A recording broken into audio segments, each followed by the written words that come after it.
Hello and welcome to another show of The Brown Perspective. I am your host, Romero, and I'm here with my co host, Eduardo. How are we doing, Eduardo? I'm doing well. Excited to have this conversation today.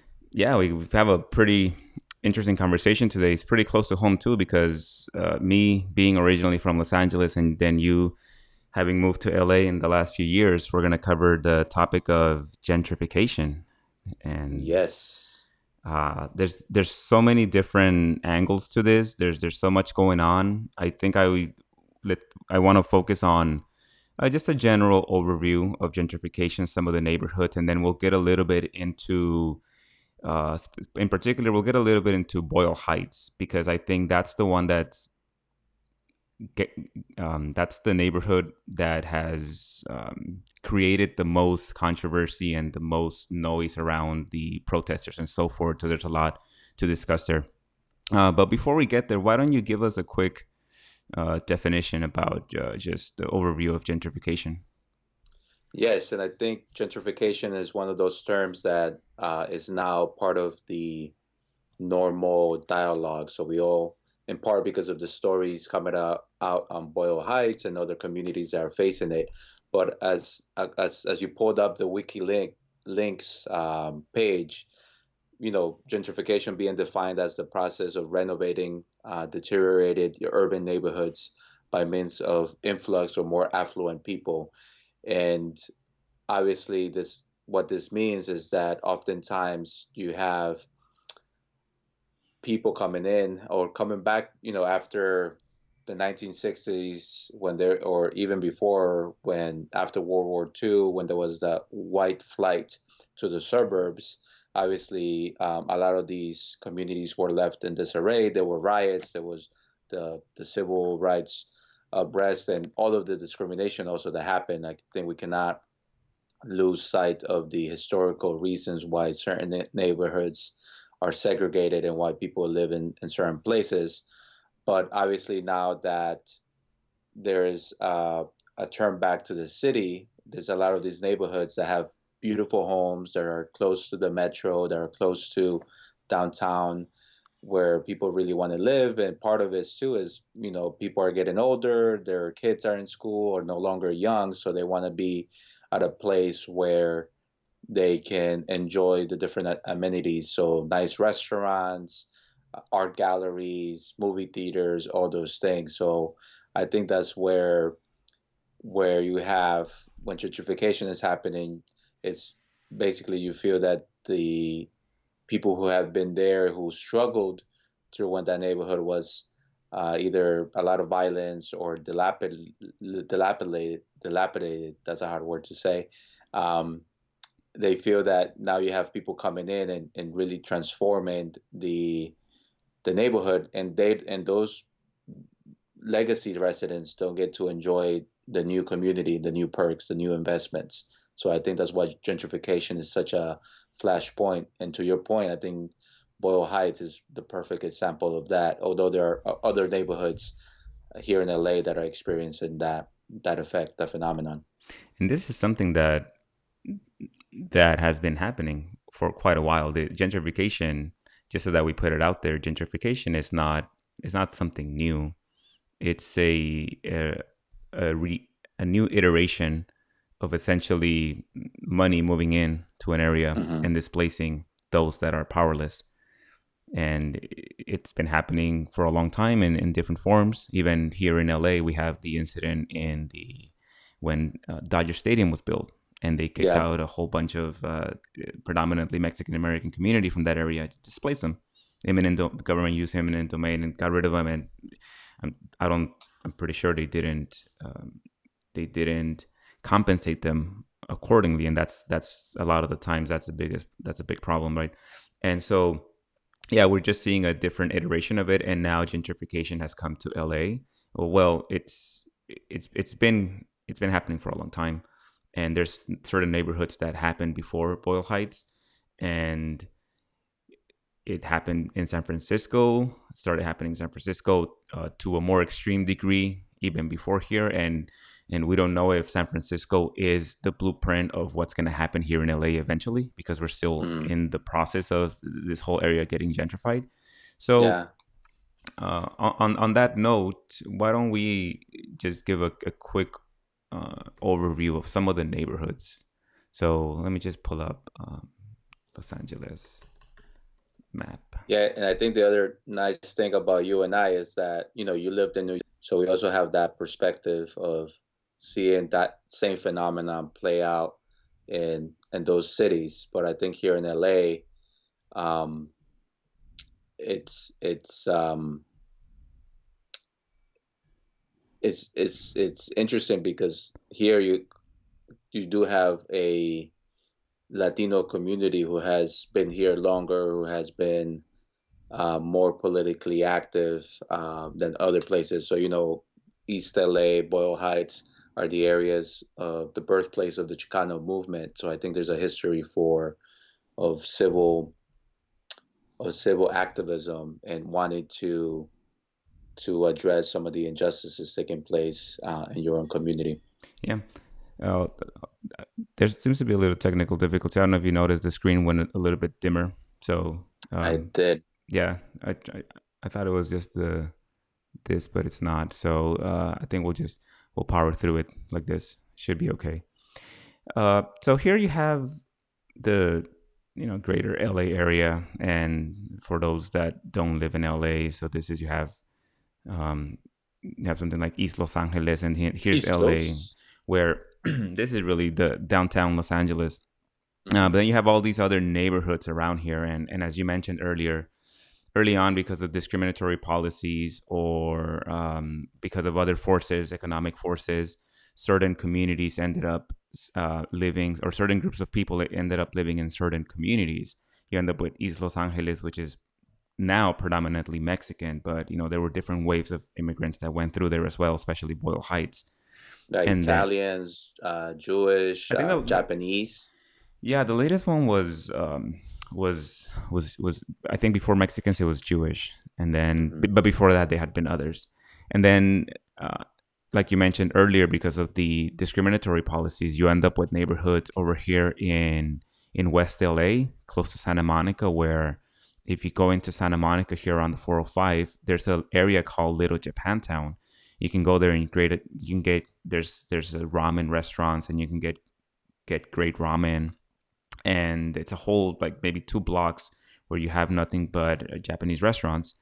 And again, that was because at a certain point they discriminated against the Japanese, and they said the Japanese can only live, uh, east or west of this area, and a lot of them ended up settling there in the I forget where it was. It may have been in the 20s.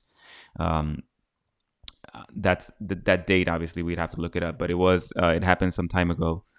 And then even let's see, so even the the area which is now South Los Angeles right here, the Central District, it was the Jazz District back then, and there's so many things that change, right? And because neighborhoods are always changing. So anyway, so I grew up in LA. I moved to LA when in the early 90s, and we moved into South Los Angeles. So this was, at the time, it was actually a good mix of African American and Latinos. And I think the neighborhood that we moved into, it was more than 50% was still African American. But if you look at that neighborhood now, it's, I'm not going to say completely Hispanic, predominantly Mexican, but it's over maybe like 80%. I'd have to look the numbers up, but it definitely, like, because I still have family in those neighborhoods going there, you can definitely see the changes. Yeah, and you also have people from Central America moving in, right? Like Guatemala, El Salvador, and other parts. Yeah, you had those waves in the 80s, especially the huge waves of immigrants from Central America because of the civil war that was happening in El Salvador, in Guatemala, with the government and the death squads and all of that good fun stuff going on down there. And I say fun stuff in a sarcastic sense, right? So so going back to the topic of gentrification, all of us, because Los Angeles, right? All of a sudden, it starts getting revitalized. More money starts getting invested in it because they want to make it more livable. And all of a sudden, it starts changing because look, I grew up in LA, and in the 90s, we used to Hmm. go to downtown LA because there was an arcade room there, and we loved playing arcades as kids. And all of downtown LA, it was working class neighborhoods. There were a few places that attracted, like, what today would be the hipsters, but nobody really went there. We went to the movie theater in downtown LA because that was like the considered the like the cheap option for a lot of people. There's Mm. still a few movies that I saw there. We used to go to Grand Central Market, which is also a topic of gentrification these days. Oh yeah, big And time. so back then in the early 90s, downtown LA was not the place where you wanted to go if you wanted to celebrate a birthday party or host some people. Although, if I think back on it now, it, that time when I was a kid, when we went to downtown LA, that was probably the time when the foundations were being laid for what it is now. Because Hmm. gentrification takes a while, and there's a lot of planning that goes into it, and so forth. So what do we have now? We have all these like new apartments that are coming up, these condos, businesses. All these guys are hipsters are opening up their micro not microbreweries, but their the bars where they may be serving a specific type of beer, and then it's hip. And as a result of that, you start getting all this money and all these people moving into downtown LA, and pretty soon the prices start going up. And then all of a sudden, people started looking, okay, well, what's adjacent, or what's Hmm. next to downtown LA, or what's within the metro so that we can get into downtown LA. And lo and behold, East LA and Boyle Heights is right next to it. And where is Boyle Heights? Right here, right? Boyle Heights right next to it. And then you have the metro Yeah. too. Um, Before Boyle Heights, you had areas like Silver Lake. I think Silver Lake, at least from my knowledge, Silver Lake is one of the early neighborhoods that started gentrifying, and so that Hmm. gentrification is still taking place, but it started. It seems like it started before all the other neighborhoods, and then Echo Park, and then recently Highland Park is here north of LA. And for people that know, there's the new stadium that's going to get built in Inglewood. So all of a sudden, Inglewood is gentrifying because not only is it downtown LA that's pulling in money, but that's pulling in essentially the money coming in, Development, yeah, the development development. resources. It's also Santa Monica. It's also Venice Beach. So if you live in Inglewood, it's like, hey, wait a minute, like this is pretty convenient to go and commute to Santa Monica, and it's still pretty accessible to LA, and Yeah, especially and the because of that metro. yeah, I mean, there's the metro and so many things, but I think the point that I want to make, and you alluded to this when you were talking about downtown, but I think part of it is that the decisions to invest in downtown were taken, were done many years ago. And I think probably the anchor investment was the Staples Center, right? So Hmm. a lot of these, so whether Santa Monica where you have the beach or Inglewood where you're going to have the stadium, there's always an anchor development that is used to attract investment to build either entertainment, housing, whatever the case may be. And I think that in part is what generates a lot of the gentrification because then there's transportation links that get developed. I know now there's a conversation in Long Beach about potentially bringing the Anaheim Angels and building a stadium in Long Beach. So I think oftentimes cities see those redevelopments as opportunities to bring monies and bring Hmm. funds and bring jobs to the neighborhood. Unfortunately, they don't do a good job at making sure that the current residents are able to stay home and are able to rip the benefits of the new development and how their communities is being transformed. Yeah, and one of those key ones is rent control, Yes. which is supposed to provide the ability for low income people to stay in those apartments. And if new development comes in, that they're not going to see 200, 300, $500 increases in their monthly payments. But Yeah, and on rent control, I just want to say, I'm very thankful that I'm a homeowner now. But in Washington D.C., where my wife and I lived, we benefited from rent control. So I was very frustrated this past election here in California, where rent control was defeated, unfortunately, because there were all these um, inaccurate boogeyman stories about what may happen to housing prices if rent control is in place. Right. We benefited from rent control because we were able to save up, to pay a decent amount for for a convenient location in Washington D.C. And actually, it was because of our landlady. She connected us with a realtor, and because we were able to save, we were able to get into our first home. That first home was actually in large part we were able to get into it because of the Obama housing tax credit. So Mm-hmm. again, another way that we benefited from a program. And now when we bought our house, and that neighborhood started to change as well. So all that to say that, a home is such an important part of building wealth, and hopefully also building wealth that you can pass on to your kids or to your family. And and you just need to be able to find a balance between, charging a rent that allows you to pay for the cost and for the mortgage that you're paying, Mm-hmm. but also that allows people to save and hopefully eventually get into their own home and, start their own wealth building process. Yeah, you're talking about long-term planning, which is it'd be great if a lot of people did that. And also, there's also another factor though that a lot of people they get they get stuck or they get blindsided by this situation because with housing, with rent, a lot of it is timing, really. So it may just so happen that you, as let's take a kid here in LA, right? So what are some of the most important years in terms of development between 10 and 16 or 10 and 18? Well, those are just 6 years.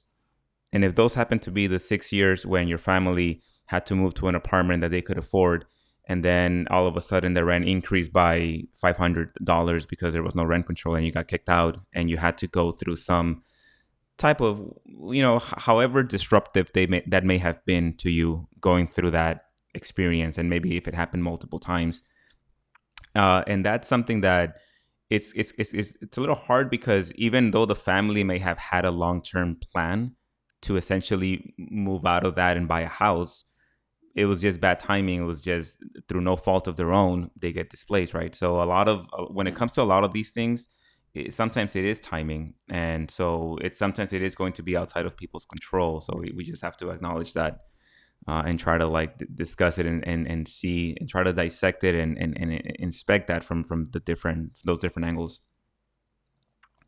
Uh, One other thing that I wanted to talk about also, you mentioned the rent, or I mentioned rent control, but we kind of got into it. So I work in Santa Monica, and look, I have coworkers that are white, and one of the the things that doesn't get talked about with gentrification is that there are winners and losers, but we Mm-hmm. can't just assume that the losers are always like people, Latinos or African Americans, because it also affects white people in certain ways. And then there's also winners in gentrification because, look, some of these neighborhoods in Boyle Heights, I'm sure that there's some apartment owners or homeowners that are themselves Mexican. They see the money moving in, they see an opportunity to jack up prices to make more money, and they're gonna do it because they're Mm-hmm. people, and this is why the power of the economic forces driving gentrification. That's why they're so successful It's because all about economic incentive. yeah, Yeah. and they affect every single group equally. So if you're white or Mexican or Latino, if you see an opportunity to make more money, you will. Unfortunately, in these communities, the majority of them are Latinos, and they're the ones that are suffering the consequences. But there are always some winners and some losers to different degrees. And here in Santa Monica, my coworkers are a perfect example because I believe back in 2014 or 2015, they moved to somewhere close to this area here, Marina del Rey. And there was really beautiful apartments overseeing here, I think, this portion here. Mm-hmm. And I think their rent was about maybe 2,000, 2,300, somewhere around there. And then all of a sudden, though, from one month to the other, with just 1 month's notice, it went up by like $600 or something, like some ridiculous amount. Yeah. And they just look, they work in Santa Monica, they make decent money, and they are what you would consider the affluent population.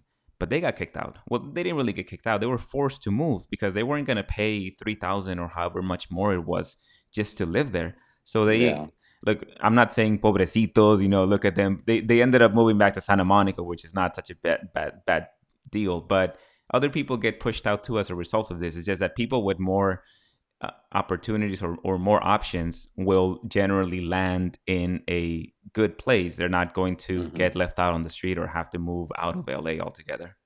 Yeah, so the process is not as disruptive as it may happen to some people who they have to move in with family or probably with strangers, or obviously the Yeah. ultimate nightmare scenario, which is becoming homeless. And unfortunately, that's here in Yeah. LA and so many other major cities.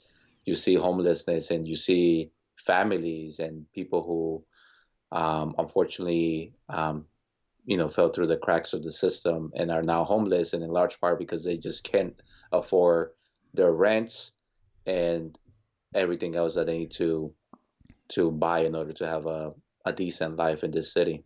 Yeah. Well said. And before we pulled up this page earlier, because I did want to at least read these two paragraphs regarding rent control in Los Angeles, so that we can get a better understanding of it. So this says that if you live in one of those cities, which is LA is one of them, whether Hmm. your apartment is rent controlled depends mainly on what type of housing it is and when it was built.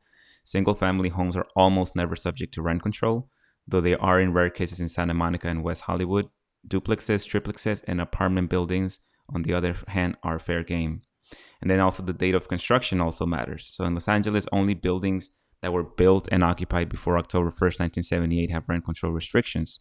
Then the date varies city to city. And this touches on what you were talking about, which was this the last election Hmm. that had this measure on rent control, and the reason why it was there is the recognition that the rent control that was passed long decades ago is no longer it hasn't been able to help based on the new situation on the ground and what's happening and the people that are being displaced, and they were trying to change it so that they could it could alleviate the situation a little bit better, Yeah.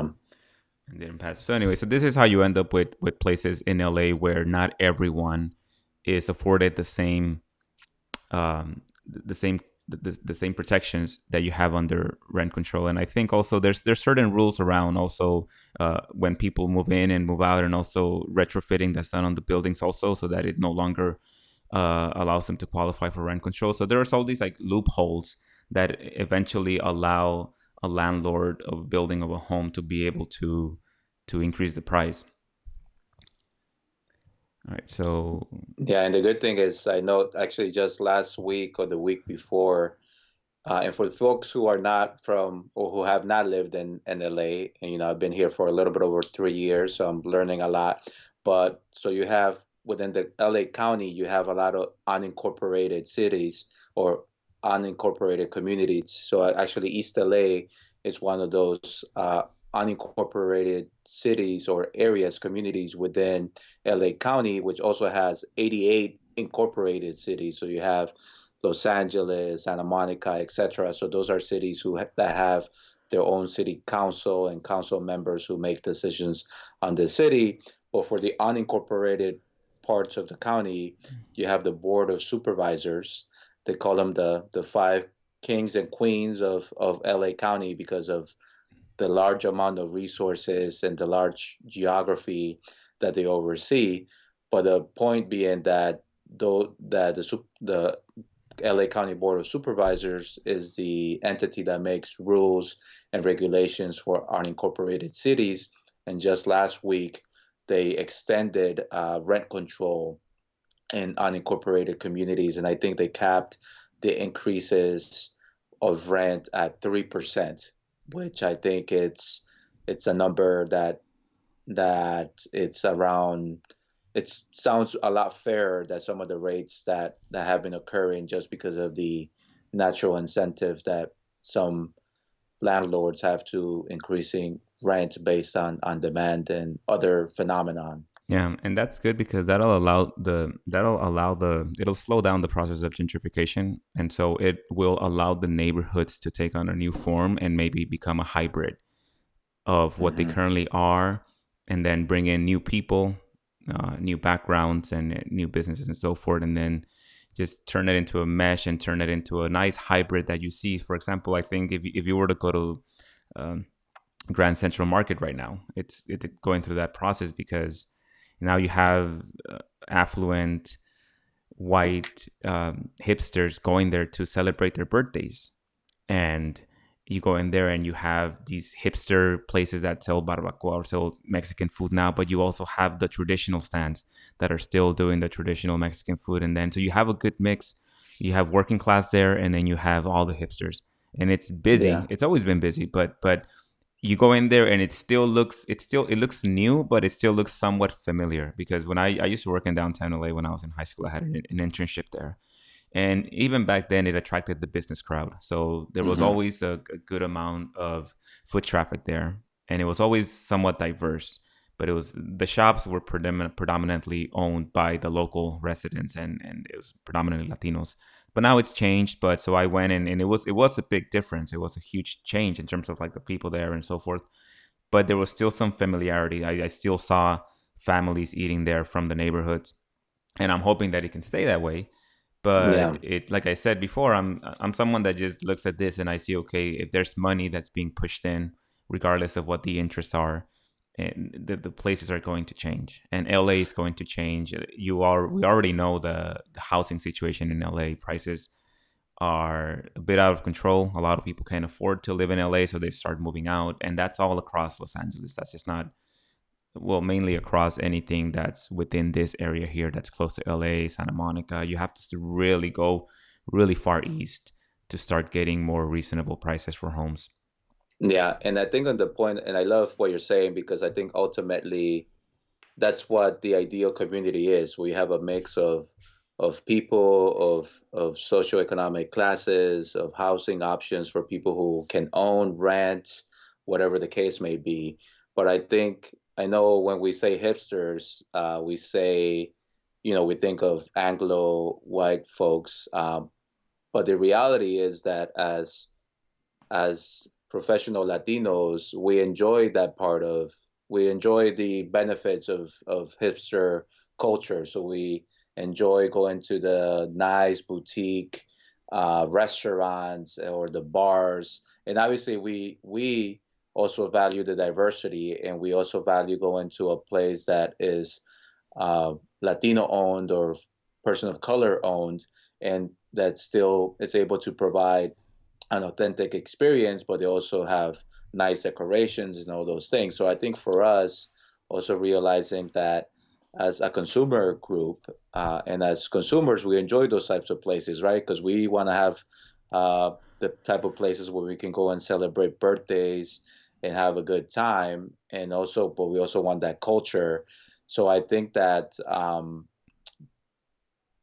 and this is, I think, plays out in what's happening in Boyle Heights. So you have a community that has been traditionally Latino, where you have many people may know, or some people, or at least the people who are familiar with LA, you have Mariachi Plaza, which is actually a place where you can go get mariachis for your party. So you have mariachis similar to Garibaldi back in El DF, but it's the type of community where you have those mom and pops places that are so good because it feels like either your mom or your abuelita or your dad, right? We're not trying to be sexist. Guys can cook too. Come on, bro. Let's Um, let's keep it real. Mainly abuelita. Nah, just Joy, kidding. you haven't tried my beans. That's why. Yeah. The another factor here is that Latinos themselves are gentrifiers sometimes, and they have a term for it, the gentrification, which a portion of what's happening in East LA is hipster Latinos, or what do they call them, the chipsters? Chipsters, yeah. Yeah, these are the ones that would have. Chicano Latino. So it will be interesting because obviously, as a non-Mexican myself, um, but we Chicano culture, Mexican culture is so prevalent. But yeah, I think we need to come up with a more inclusive term. Yeah, well, that's the one we have for now. And by the way, I mean that's the one that was created because I just found out about it about a year ago.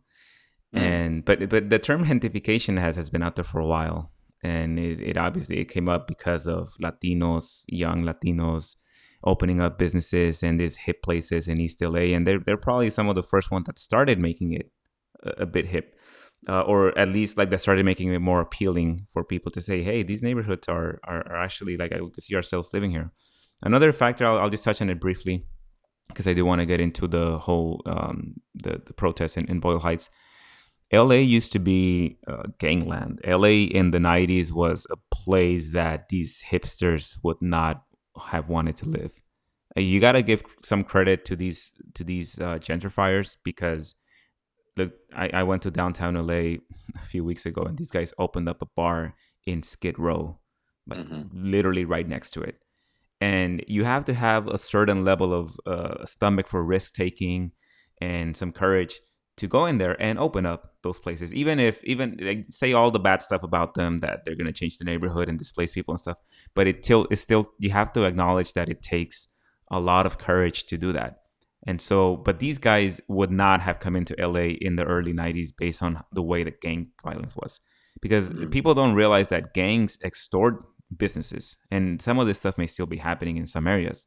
But once the gangs get pretty organized, they start extorting businesses as well. And I think the gangs, in a sense, would have kept a lot of these gentrifiers out in the 90s. It was pretty bad, the situation in LA. You have Yeah, but Inglewood, South LA. yeah, you're making a good point, and I think, and I agree with you. Like, I think it does take some fortitude to be able to go into the community, but I also don't want to miss the fact that oftentimes it was the Latino community who was there during the gang, during the gang period, and sort of maintaining that community, invested in that community. And oftentimes you also have artists who moved into a neighborhood to try to, because just because it's affordable, and that's that sort of that stereotype of the starving artist. Obviously, they don't Hmm. have as much income, and they look for affordable places to live. Right. And then the other community that I know is oftentimes uh, an indication of gentrification is also the LGBT community. So Hmm. when you know that there's certain places that are, with gay people are hanging out, it's usually, so I know this was the case in DC, in Mount Pleasant, right? You have this coming together. Here's what the Latino working class, artists, gays, and others come together to make that community fun Hmm. and to make the type of bars and restaurants and experience that you want to have. And then obviously investors and others seize on that or say, hey, I want to live here, I want to live here.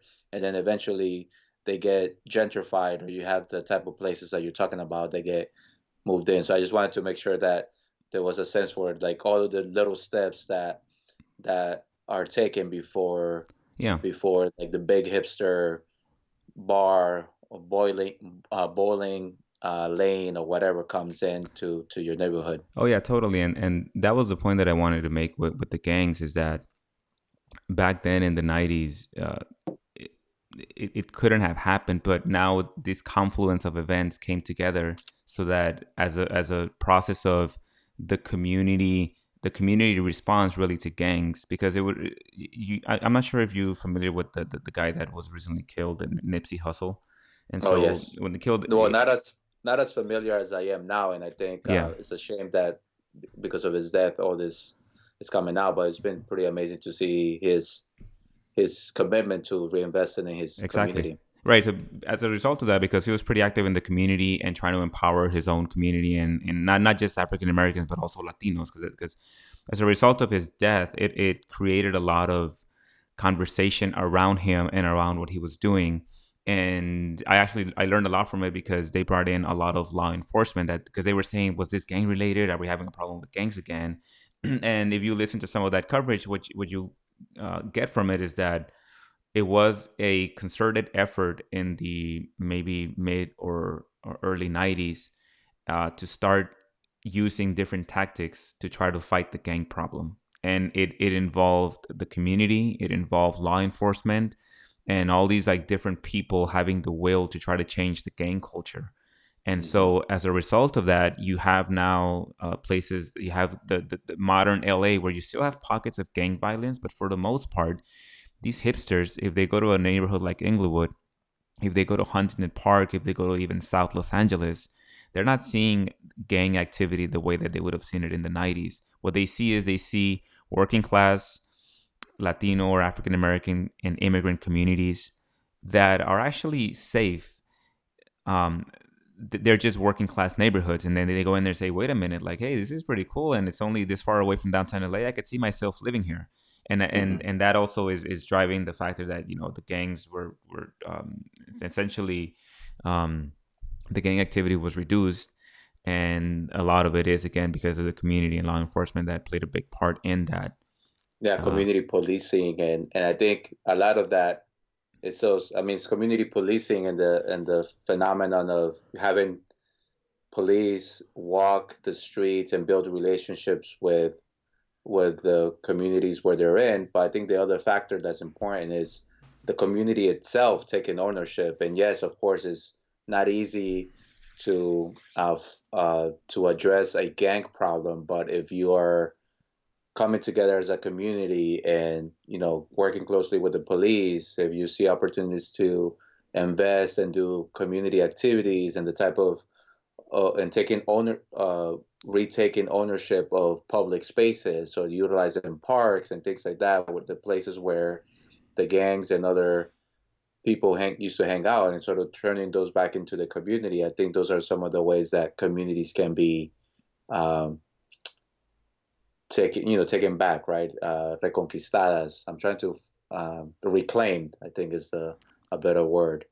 Yeah, yeah. Those years here in the '90s were quite an experience. I wish that there was more footage and imagery to capture just what that was like. I There was a party that I went to, a quinceañera, some Hmm. relatives, and they had some relatives that were involved in some of the biggest gangs here in LA. And we went to that quinceañera, and it was like more than half of them were gang members, like bald cholo with the traditional baggy pants, Ben Davis, the Cortez Nike shoes, the flannel shirts. And I just remember feeling like, man, like this is a cholo party or just a quinceañera. I felt nothing like it. And you go now to the quinceañeras that are happening here in LA, and it's you have the live music, you have banda or whatever they want to bring, mariachi or conjunto, and it's so different, and it's a party now.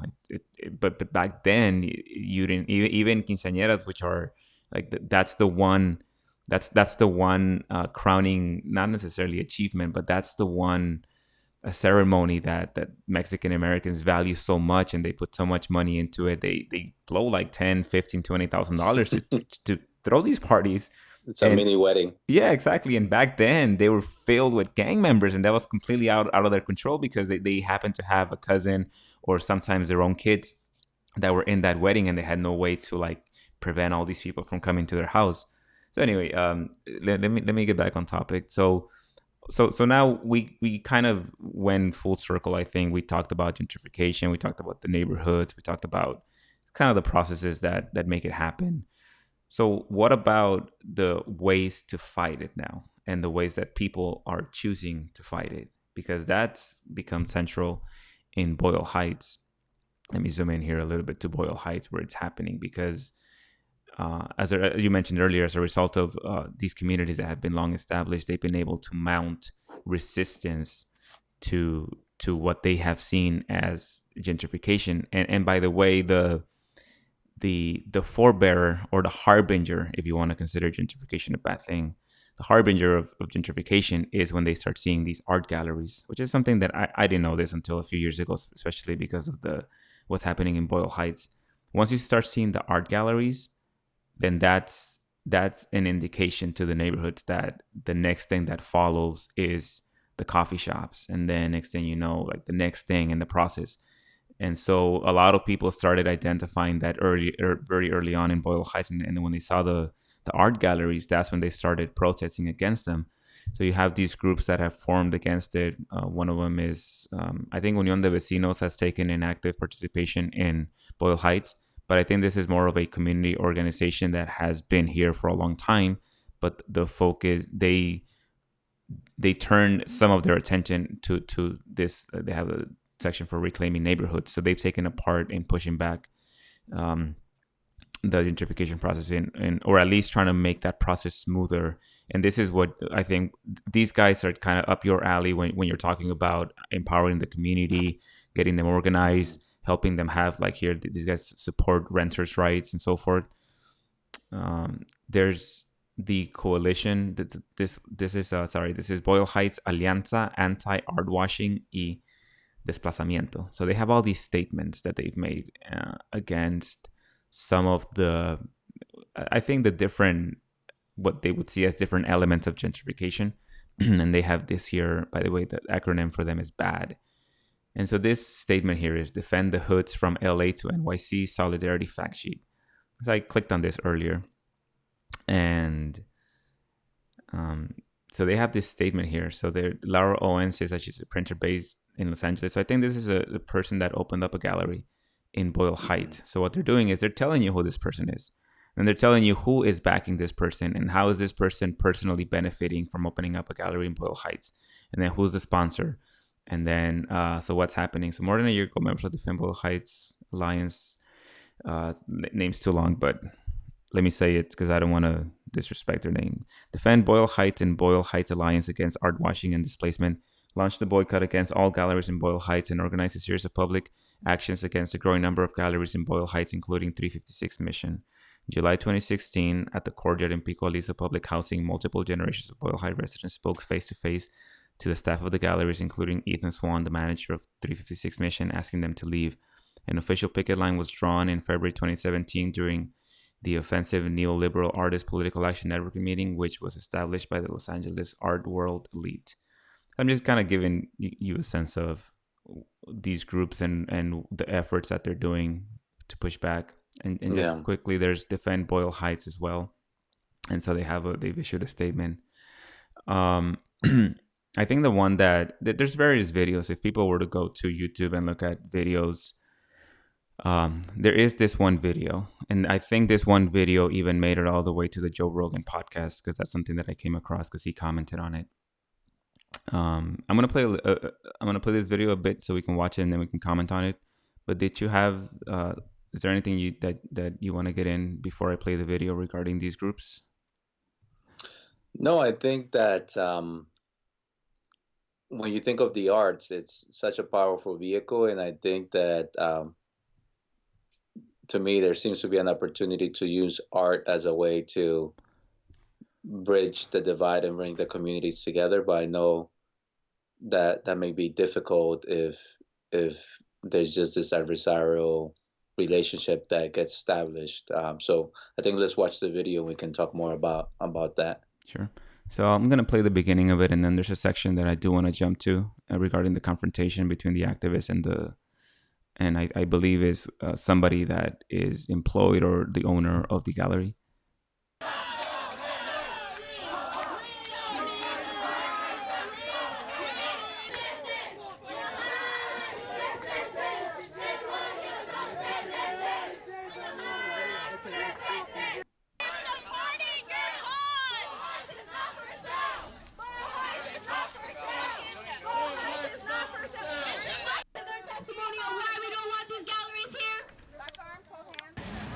Nosotros no queremos que estén aquí las galerías. Nosotros somos de aquí de la comunidad. And by the way, just briefly, sorry, I think these are like patrons or customers of the gallery. As they're coming out to the protest. That's what I'm getting from this. Is that what you're seeing also? Mm-hmm, yes. Nosotros hemos luchado mucho por mantener nuestras viviendas aquí. Nosotros hemos luchado por mantener las calles. Let me jump ahead. Gonzalez.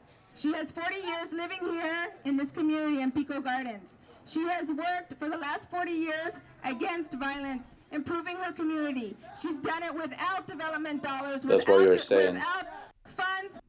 Yeah. The people that have been doing it to improve their neighborhoods, and now they have a sense that they're losing what they value so much, because that's another topic that we don't talk about, that younger people, even Latinos, they have a lot of options to move different places. Even, rent in LA is too high, bro. Let's move out of the state. Let's go to Denver. Let's go to like Texas, right? And we say these things like it because but let's not take it for granted that it's nice to have those options, but a lot of people can't just pick up and leave their Yeah. neighborhoods like that. All right, I'll keep playing this. From investors, from galleries, from land speculators. So I'm gonna jump to the confrontation that I want to highlight. I think it's coming up. Right. So here's one of the members from the gallery. I don't know what capacity he serves the gallery, but he tried to come out there to have a conversation with them. Our voice is what counts. Our voice is what counts. You have worked to improve this community. This is the voice. Okay, gallery owner.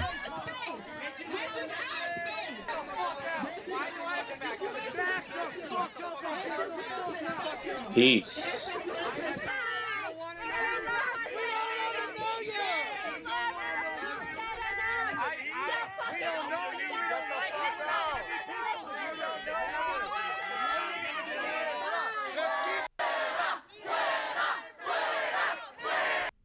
Just listen, step back and listen. I've had it for almost 4 years. Listen to me. I want to tell you why you're having. Who gives a fuck? Nobody gives a fuck. No, we want you to get the fuck out. Nobody gives a fuck. Who gives a fuck? Ooh, yeah, that's intense, right? Woo. Yeah, it's hard, right? Because I mean, you understand the frustration and anger, but obviously, saying that, who gives a fuck about and not giving them an opportunity to talk, it's not productive, right? It's Yeah, it's man. just it's just and it's hard, right? Because How do you? The question is, how do we that are not affected by that? How do we sit here and try to tell people what's the right way of protesting? Because yeah, that's and that's really a the good point. dilemma. Because I can sit here and say all I want that these guys by taking these tactics that they're actually alienating themselves. That's just an observation. But who am I to tell them that there is a right way or a wrong way to protest? Because these are their neighborhoods. They're the ones that are losing it. They're the ones that are affected.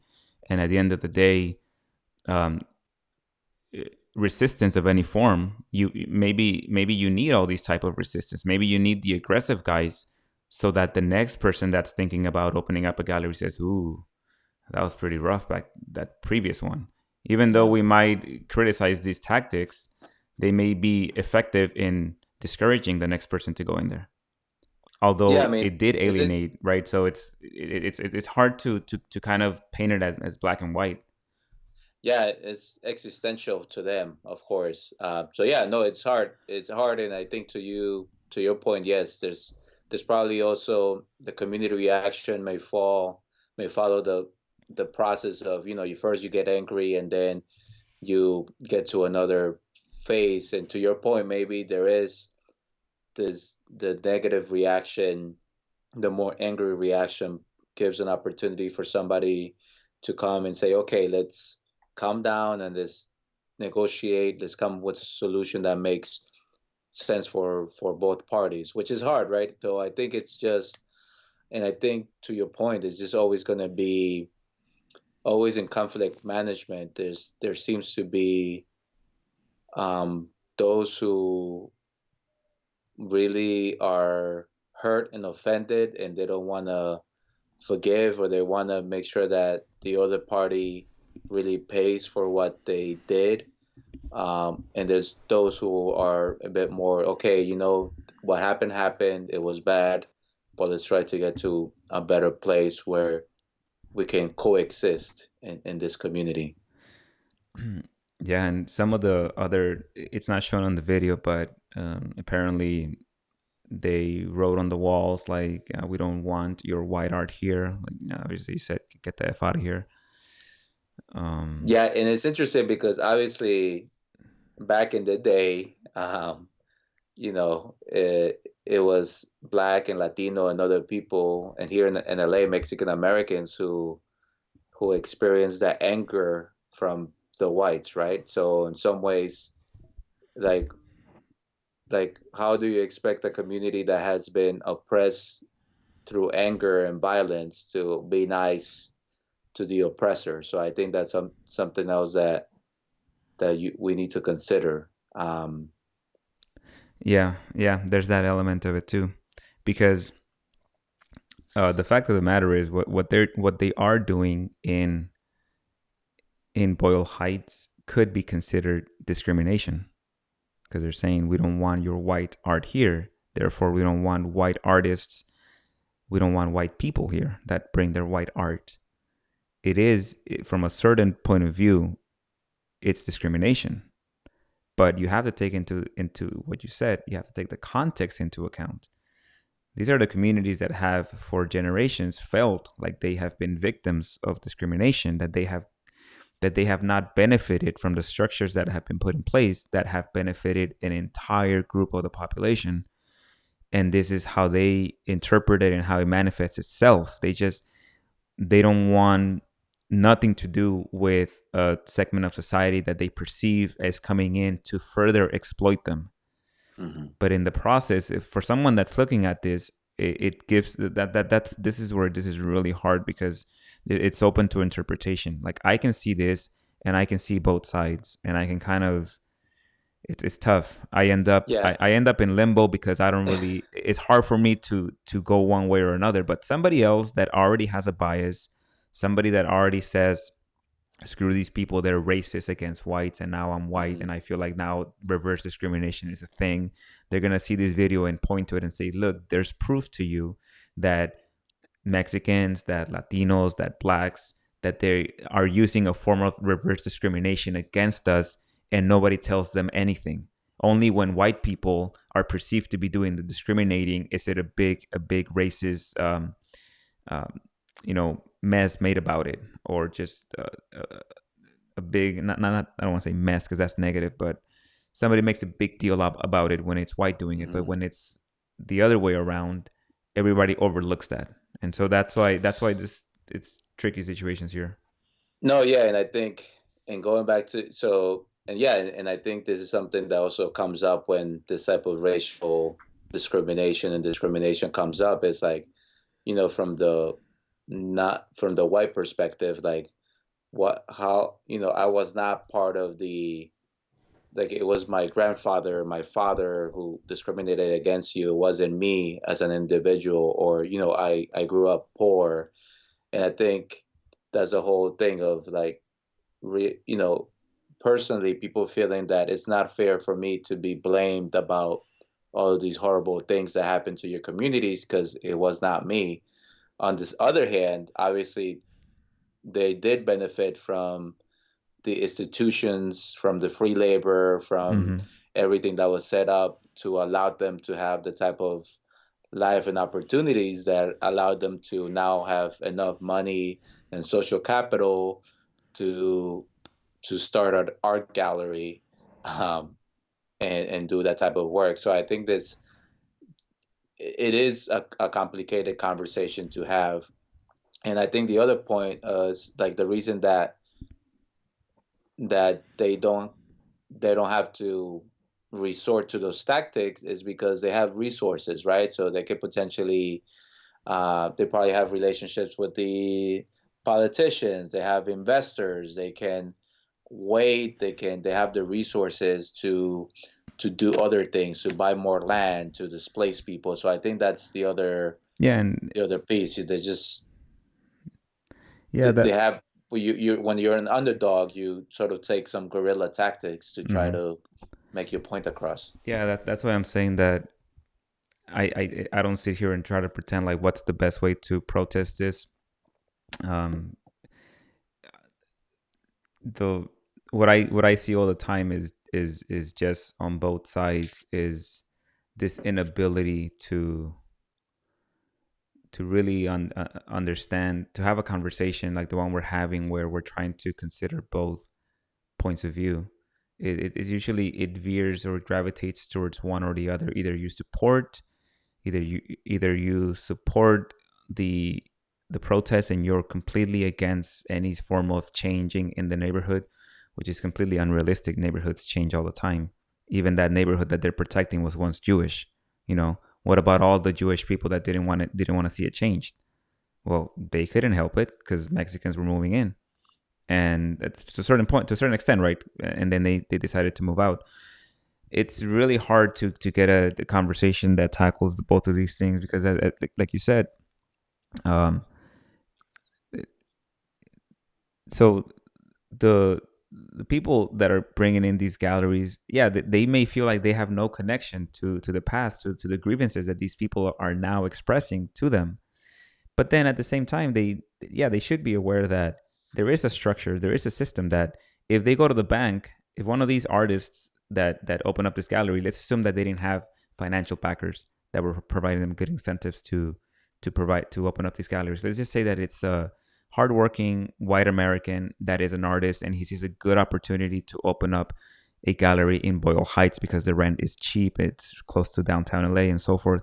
Let's say he goes to the bank and tries to get a loan. Well, there could have been a Latino, Chicano, or Mexican American that had the same aspirations that also went to the bank. And we know that historically the banks have turned down applications from Latinos and blacks at higher rates than they have of whites. And that's just the institutional racism that exists. And that's the reality, that there are going to be benefits for a certain group of people. And when you get these protests here, that's the what you see in the protests. That's what's being expressed, all of that frustration, all of those, because these are all of the stories of all of the people that have the same story. And that's what they're expressing. They're saying, we don't want you here because you have traditionally had the upper hand when it comes to everything. And now you're coming to the one neighborhood that we have fought so hard for, and you're going to push us out. And yeah, from their point of view, that's how they see it. But from another point of view, it's still discrimination. They're discriminating against white people. How do you reconcile that? Well, I know it's discrimination against white people because the brown folks in this scenario don't have the institutional No, that's race. backing. No, that's racist. No, Okay, that I anybody. see. Yeah, Sorry, yeah, like okay, racism, not only discrimination. racism is the institutions in place to perpetuate that system, but anybody can discriminate. Like, so these guys are Got it. discriminating against whites. The point is that the question is, I mean, so here's a question: is discrimination okay in certain instances? Because that's really what we're asking. But that's a loaded question, and that's a difficult question, because if you say it is, then someone will inevitably use it to try to justify discrimination from whites against those that are not in power. You'd have to try to define it in a way where it makes sense, but you probably would ultimately fail. For example, we could try to say, okay, discrimination is allowed when a group of people that are not in a position of power discriminate against those that are in power, right? That's we could say that that's one case where discrimination is fair. Okay, but how do these people that are not in power know that the person they're discriminating against is in power just based on the color of their skin? What if this white guy right here is half black? And what if he himself has suffered discrimination as a result of being half black? There's no way of knowing that because he looks white. No, discrimination for being poor or Yeah. maybe gay or Yeah, he whatever the might be other. gay, which means that he's part of the minority group that is oppressed, and that's why Yeah, that's why you get into this like really messy area when you try to say, if you just even ask the question of, is discrimination okay in certain cases, and if the answer is no, it's not okay, then what these guys in Boyle Heights are doing, you could say that it's not okay what they're doing on some level. I'm not justifying here or anything. I'm just trying to explore like all of this from different angles and trying to see if I arrive at anything that makes sense. Which so far I really I haven't arrived at solutions, obviously, but I don't think anybody yeah, has. That's why these things are so hard. yeah, yeah. It's going to be a dynamic process, and I'm sure there's people within Boyle Heights who probably disagree with the tactics that the more visible group has taken. I think the silver lining is that the communities concern about the art gallery is there. So I think there's been a confrontation, there's been a conflict, and I know oftentimes we see conflict as a bad thing, but I think it also provides the opportunity to, okay, now there was this confrontation. How do we figure out what's next, and how can we work together to, because obviously the community doesn't, if they don't want them there, but they're not going to go anywhere if they can avoid it, right? Because they're probably already made an investment. Hmm. But then maybe there's ways that they can work with the community to bring youth from the community to the art gallery, to invest in other areas to help the community make better. But obviously it's going to take some negotiation and some dialogue in order to get to the place where they can get along.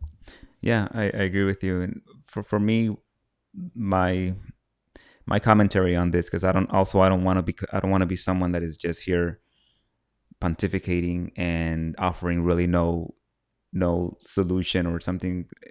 Just saying, no, I'm weighing the pros and the cons, and I don't really know. I don't want to be that guy. Look, so I'm realistic when it comes to this stuff. The economic forces are driving this, and there's a really good chance that we're going to lose some of these neighborhoods.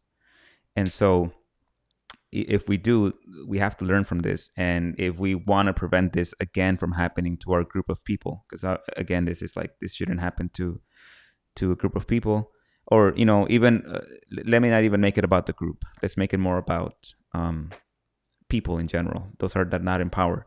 Then we need to find ways so that it doesn't happen again. And well, let me try to limit the scope of like this, because if I try to include every single person, then it's going to be really hard, because you're always going to have marginalized people, like poor people. Let me just for the sake of like what I want to say, let me just say, okay, if I don't want this ever happening again to Mexican Americans, then I have to be realistic to know that this is happening, and we may lose some neighborhoods. We may lose Central Market in 10, 20 years. It may not be what it is today. We may even lose some of the neighborhoods here. Well, we have to do something about that. So how do we as a community come together, and how do we build wealth, political power, and so forth, so that it doesn't happen again to us, so that we can Hmm. create neighborhoods that are strong? Because there are some neighborhoods that are predominantly Mexican that are not going through this. They're not affected by this. So how do I um what what's my role within this? Like, how am I providing the solutions? Okay, well, I am a professional. I do have the means and the ability to at some point maybe invest back to my community and help this. So there's a lot of stuff that I can do.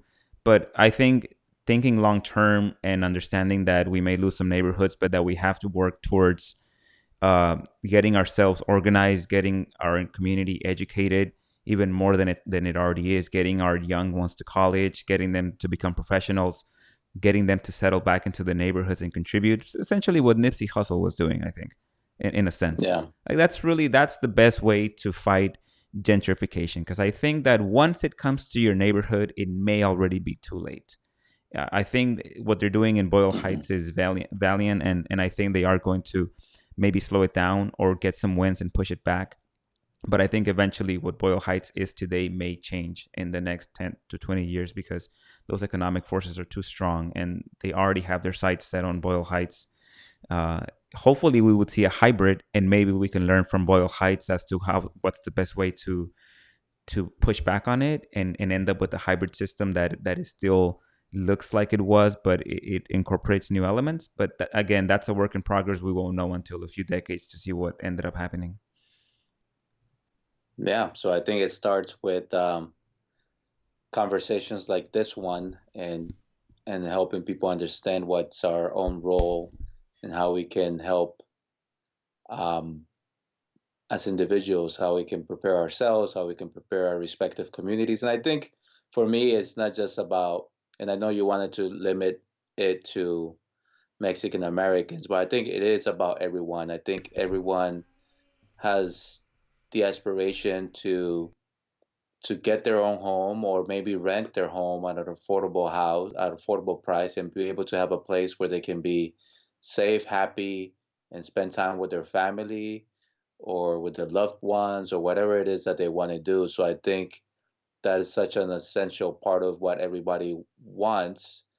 and needs in order to feel realized. So I think that it does come about, yes, empowering ourselves, empowering and being conscious that there are communities who have not had access to those resources, but fundamentally we all want the same thing, and there's just kind of work together to figure out how we get there. Yeah, yeah, I agree with you. I wasn't limiting it for selfish reasons. I was limiting it because I wanted to limit the problem set, because there's a Yeah, of course. problem, and I wanted Yeah, and you to, start with. yeah. If I limit the problem to just my community, then I can see how I can help my community. But overall, yeah, this should be a universal problem, because essentially the fight is against those that are powerless. And how do we prevent that to begin with? But look, it's a massive problem. That's why I'm saying that. Yeah. All I know is that I can do as an individual is to help my community, and also to be a better citizen to help others. But Hmm. anyhow, yeah, I think I just wanted to clarify that. Awesome. Well, I think we've had a good conversation. I agree. Thanks a lot for the discussion. We'll leave it at that. I think there'll be other topics that we can touch on gentrification. We can have some follow up discussions on it. Definitely. I think it'll be interesting to see what the city of LA looks 5, 10 years from now. Yeah, maybe if we're still around, we'll do an episode then, another one. Excellent. All right, man. Yeah, sounds good. See you. All right. Bye.